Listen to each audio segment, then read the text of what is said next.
Magkano?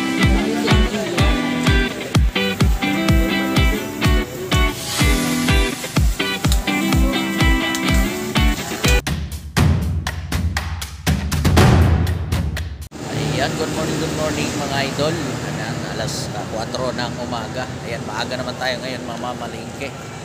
Ayan, so kaya lang wala pang sasakyan ngayon. Kaya naghihintay pa kami ng masasakyan. Magji-jeep lang sana kami, kaya lang walang jeep. Ayan, magta-taxi na lang kami, wala naman traffic. Ayan, dito tayo sa Balintawak.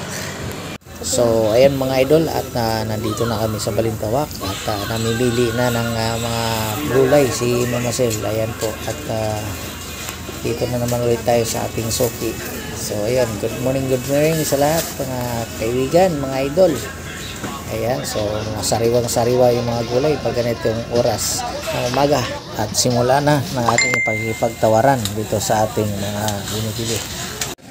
At ayan na mga idol, at medyo lumiliwanag na yung ating kapaligiran.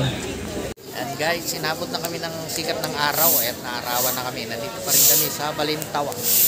Ayan po. Ayan, namimili pa si Mama Sel ng kangkong kasi magsisigang kami mamaya.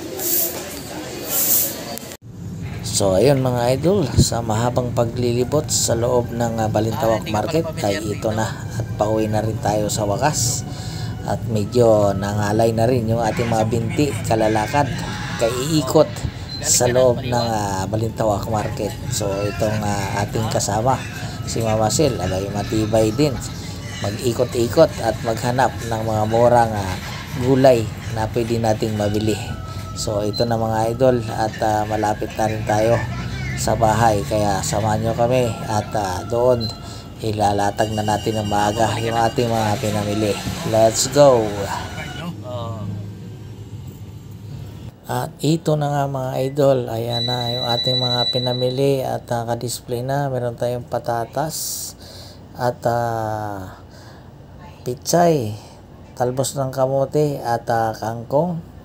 Meron din tayong carrots, ayan, at gabi, sibuyas na pula at puti. Meron din tayong kalakatan na binili, patula, ayan, at cucumber, labanos, at ayan, patula.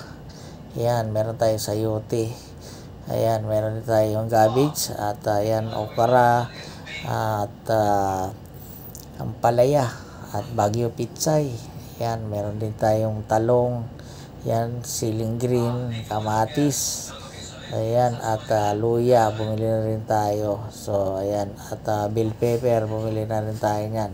So ayan mga idol, yan lahat lang ang pinamili namin. Konti-konti lang muna yung ating binibili, at inaaral pa natin kung paano ito palaguin. So ayan mga idol, nandito na kami at nakarating na kami dito sa bahay. Ayan, so thank you Lord, at ginabayan mo kami sa biyahe namin kanina sa pamalingke. Ayan, si Mama Sel, nakabili na kami, at may nakalimutan na naman kami, yung kalamansi na naman, hindi na naman namin nadala. Ayan, maaga na lugi agad. So yun, hanggang dito na lang mga idol. Bye bye.